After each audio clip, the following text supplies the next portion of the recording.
भाई Jinping tension में, क्योंकि उनको उनके ट्रंप से अच्छे रिश्ते नहीं और न भारत से। जिनपिंग को पता है कि अब ये जोड़ी मिलकर उसे पानी पिलाएगी।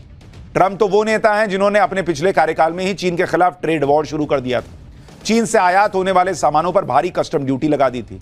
इससे अमेरिका में चीन का सामान बिकना मुश्किल हो गया था।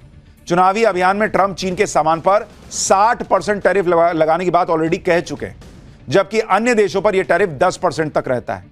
चीन के नुकसान का सीधा फायदा भारत की कंपनियों को होगा।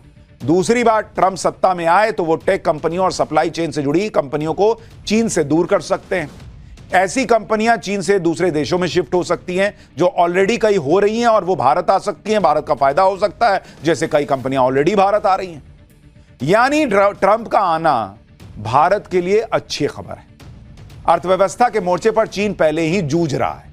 ट्रंप के आने से उसकी मुसीबत और बढ़ सकती है। पूरी दुनिया में इस वक्त भारत और चीन की बात हो रही है। लोग कह रहे हैं कि क्या ही गजब हो रहा है, चीन और भारत की इतनी जबरदस्त दोस्ती कैसे होने लगी, लोग पूछ रहे हैं। चीन तो भारत की दोस्ती के लिए ऐसा बिछा जा रहा है, दोस्ती को लेकर ऐसे ऐसे बयान दे रहा है चीन, जिन्हें सुनकर ही ट्रंप का बीपी हाई हो रहा होगा। भारत और चीन की दोस्ती की सबसे बड़ी खबर तो आज आई है।